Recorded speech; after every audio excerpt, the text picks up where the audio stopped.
교독하시겠습니다. 하나님이 가라사대 우리의 형상을 따라 우리의 모양대로 우리가 사람을 만들고 그로 바다의 고기와 공중의 새와 육축과 온 땅과 땅에 기는 모든 것을 다스리게 하자 하시고,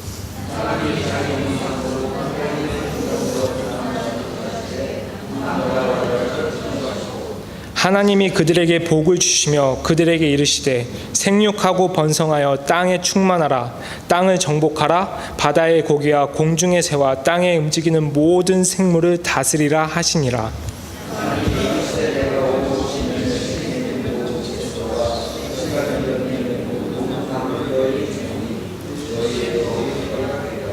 또 땅의 모든 짐승과 공중의 모든 새와 생명이 있어 땅에 기는 모든 것에게는 내가 모든 푸른 풀을 식물로 주노라 하시니 그대로 되니라.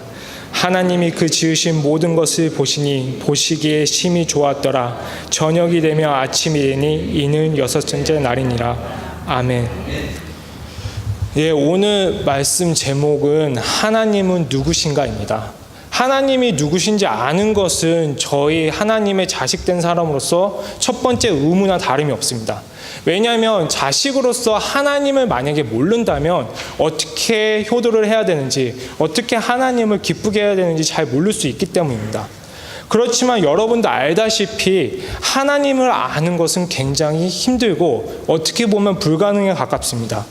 이사야서 55장 9절에 보면 하늘이 땅보다 높음 같이 내 길은 너의 길보다 높으며 내 생각은 너의 생각보다 높으니라.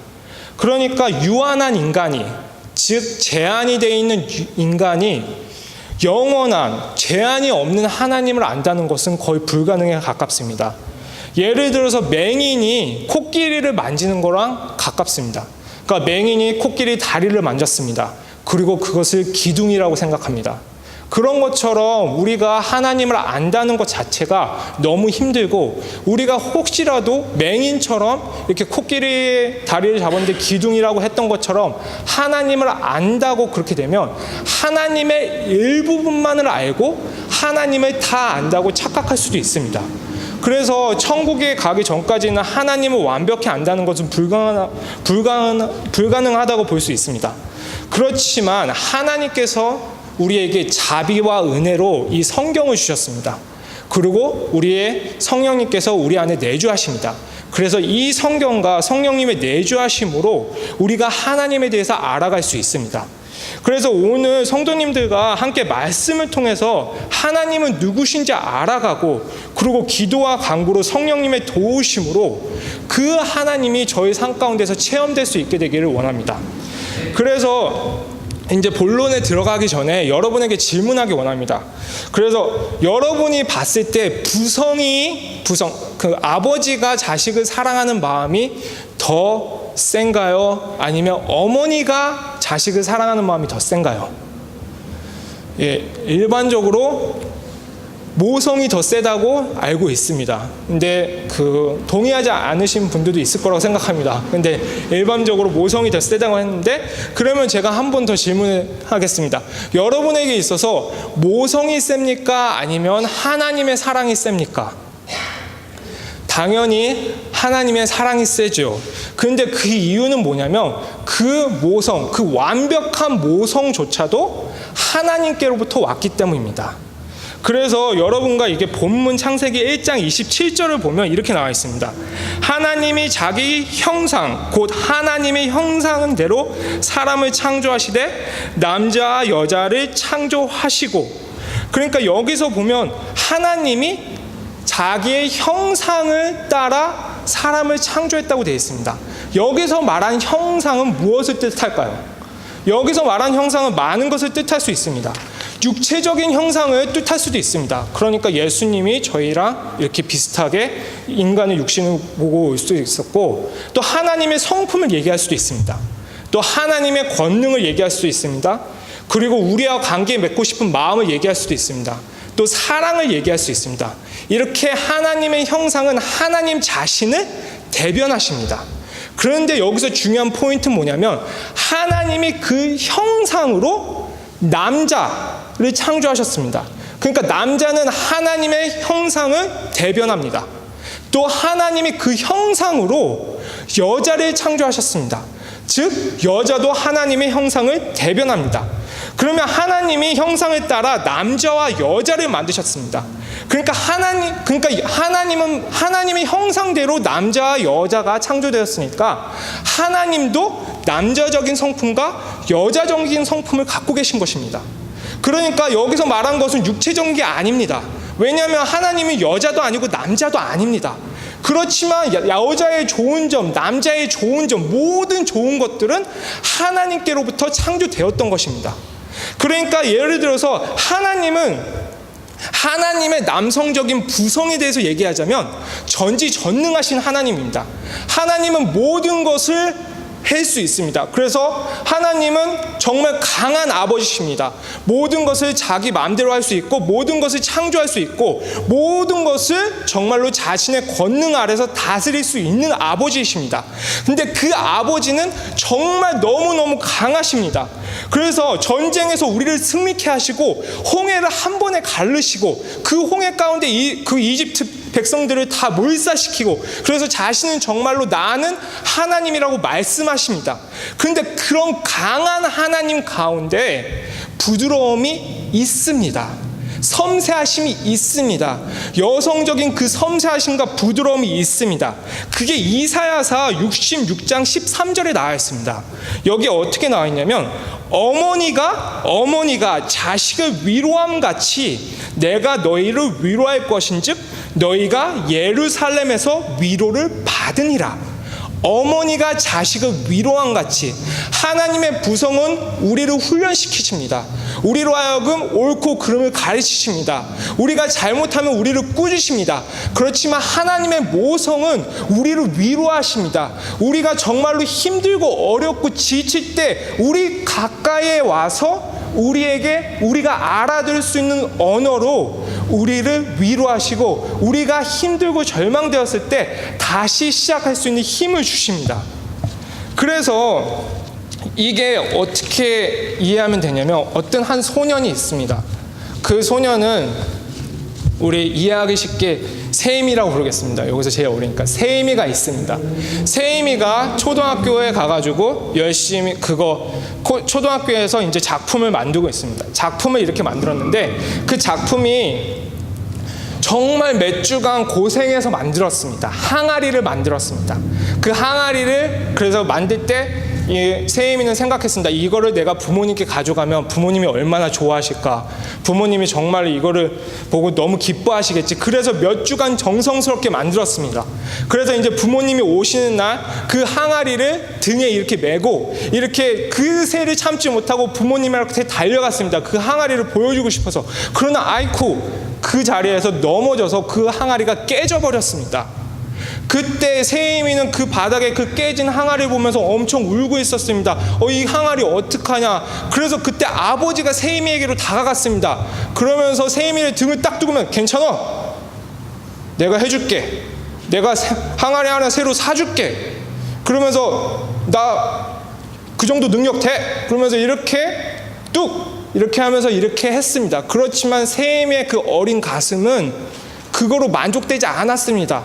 아버지가 새로 사준다는 항아리로 만족되지 않았고 그 항아리의 그 깨진 마음, 아버지를 향한 어머니를 위해서 만들었던 그 항아리가 깨졌다는 거에서 너무나도 슬퍼서 계속 웁니다. 그때 세임이에게 그걸 지켜보던 어머니가 다가가서 세임이에게 이렇게 얘기합니다. 세임아, 마음이 많이 아프지?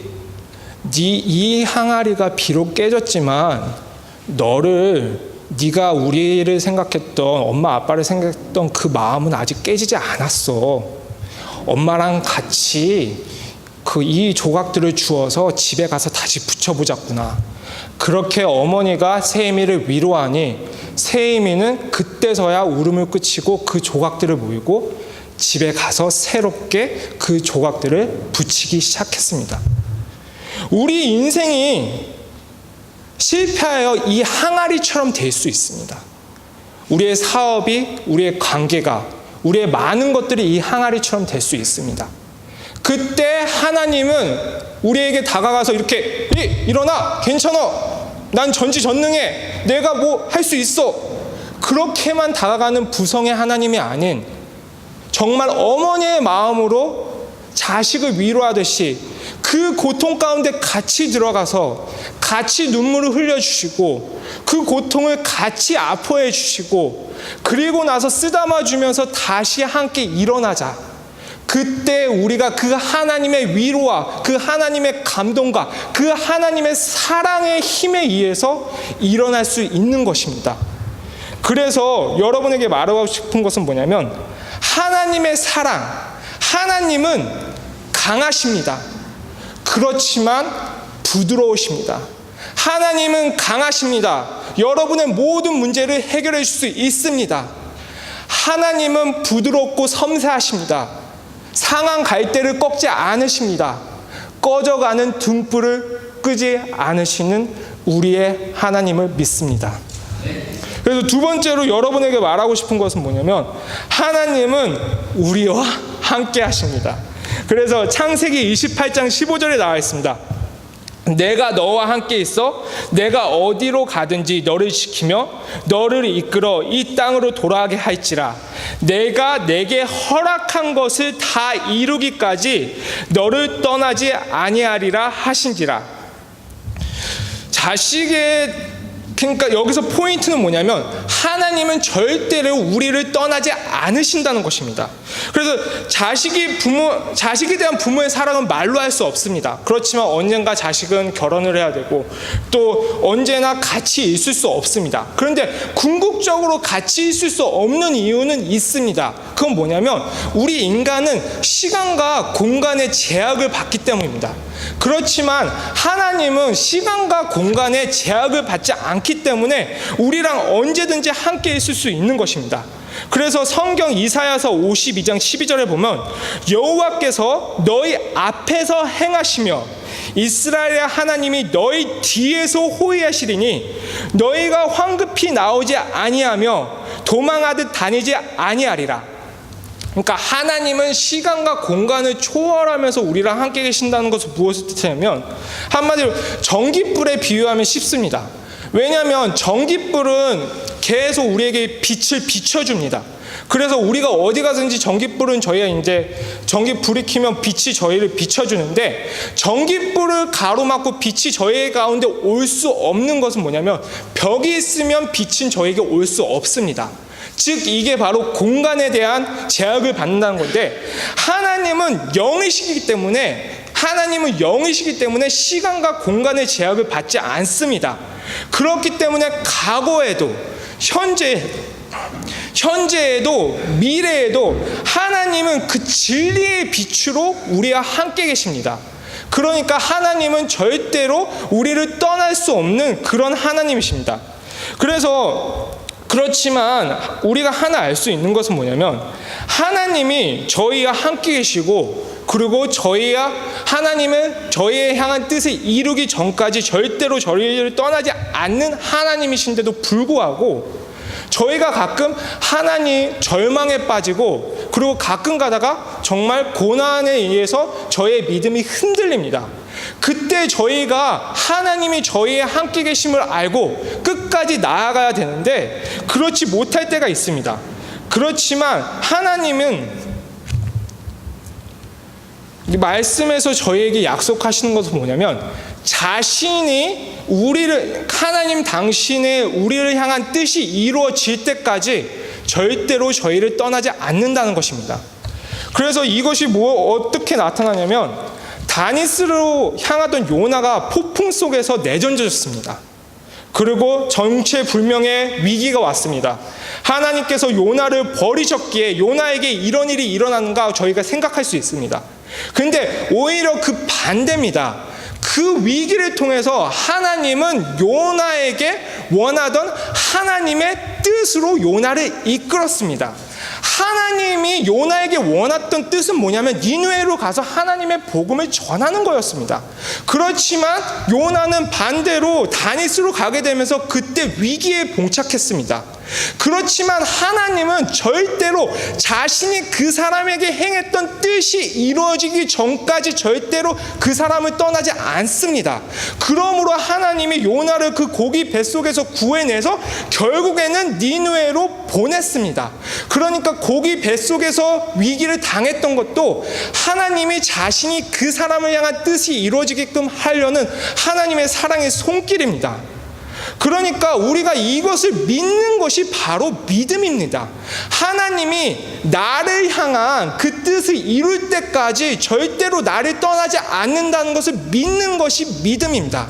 하나님이 나를 향한 그 구원의 뜻이 이룰 때까지 나를 떠나지 않는다는 것, 하나님이 나를 향한 그 사명의 뜻이 이룰 때까지 나를 떠나지 않는다는 것, 하나님이 나에게 예정하신 행복과 나에게 예정하신 그 복을 나에게 받기까지 나를 떠나지 않는다는 것을 믿는 것이 바로 믿음입니다.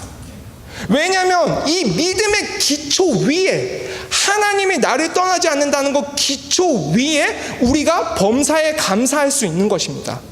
우리가 하나님이 우리가 떠나지 않는다, 하나님의 섭리를 믿고 그분의 신실하심을 믿고 그분이 나를 향한 그 뜻, 하나님이 내 가슴 속에 담아두었던 그 사명과 비전과 그 약속이 이루어질 것을 믿는다, 그 믿음의 기초 아래 있을 때 우리가 절망하지 않고 낭망하지 않는 것입니다. 그때 우리가 그 믿음을 갖고 하나님이 우리의 동행한다는 그 믿음을 가졌을 때 우리가 진심으로 찬양할 수 있습니다. 내 평생에 가는 길 순탄하여 늘 잔잔한 강 같든지 큰 풍파로 무섭고 어렵든지 나의 영혼은 겁 없겠네. 우리가 정말로 하나님이 나를 향한 그 뜻이 이루어질 거라는 그 믿음을 가지고 나아갔을 때 고난은 우리에게 하나님의 전지전능하심을 체험할 수 있는 그냥 하나의 수단이 됩니다. 그래서 우리는 그때부터는 고난이 무섭지 않고 하나님을 믿음으로, 하나님이 주신 기쁨과 하나님이 주신 평안으로 이 길을 갈 수 있는데, 반대로 우리는 그 믿음이 없으면 조금만 절망이 오고 조금만 고난이 와도 우리의 믿음은 너무나도 크게 힘듭니다. 왜냐하면 우리의 믿음, 하나님이 나를 떠나지 않는다는 그 믿음 위에 내 신앙이 올라가 있지 않고 그냥 반석이 없이 내 신앙이 있기 때문에 조금만 고난이 와도 혹시라도 내가 하나님께 잘못해서 하나님이 나를 떠나지 않나, 아니면 하나님이 나에게 뭔가를 이렇게 잘못하시는 게 아닌가, 하나님이 정말로 있으신가, 이런 의심을 하게 됩니다. 그렇지만 반대로 하나님이 야곱에게 말씀하셨듯이 내가, 이 하나님이 너를 향한 나의 뜻이 이루어질 때까지 절대로 너를 떠나지 않겠다는 그 믿음의 반석 위에 내 마음과 내 신앙과 내 모든 신념과 내 모든 약속과 내 모든 것을 올려놓으면 그것은 절대로 흔들리지 않습니다. 혹시 여러분 지금 상황 가운데 혹시 절망하고 근심하고 낭망하고 있는 상황이 있고 혹시 여러분의 뜻대로 되지 않는 게 있습니까? 그때야말로 우리는 우리의 믿음을 그 믿음의 반석 위에, 하나님이 나를 향한 뜻이 절대로 이루어진다는 그 반석 위에 우리의 마음을 올려놔야 됩니다. 그때 우리의 마음이 올려놨을 때 혹시 잘 되다가 안 될 때도 있지 않습니까? 그때 우리의 믿음이 흔들리지 않습니다. 왜냐하면 그때 우리가 하나님의 신실하심을 인정할 수 있고 그때 우리가 하나님을 우리를 향한 그 섭리를 인정할 수 있기 때문입니다. 그렇지만 우리의 믿음이 하나님을 우리를 떠나지 않는다는 거에서 우리가 반석 위에 올려놓지 않으면 작은 고난에도 우리는 넘어질 수밖에 없습니다. 그래서 이렇게 말씀을 정리하기 원합니다. 여러분, 하나님의 아버지의 사랑처럼 모든 문제, 하나님의 아버지의 사랑은 모든 문제를 해결할 수 있을 만큼 전지전능하십니다. 그와 동시에 하나님의 사랑은 상한 갈대를 꺾지 않으시며 꺼져가는 등불을 끄지 않을 정도로 부드럽고 섬세하십니다. 하나님의 강하고 부드럽고 섬세한 사랑이 오늘 이 밤 여러분만 하나님만이 알고 있는 그 상처를 치료하기 원하시고, 여러분의 작은 신음소리조차도 하나님께서 응답하시길 주의 이름으로 축원합니다. 하나님은 우리와 함께 계십니다. 고난이 온다고 내가 하나님께서 고난이 온다고 해서 그리고 내 계획대로 되지 않는다고 해서 내 믿음이 흔들린다면 다시 한번 점검해 보기 원하고, 내 믿음을 모래성이 아닌 반석 위에 올려놓기 원합니다. 여러분, 반석은 하나님을 아는 것입니다. 하나님이 나를 떠나지 않는다는 것을 아는 것이고, 하나님이 나를 향한, 우리를 향한 그 뜻을 성취한다는 걸 아는 것입니다.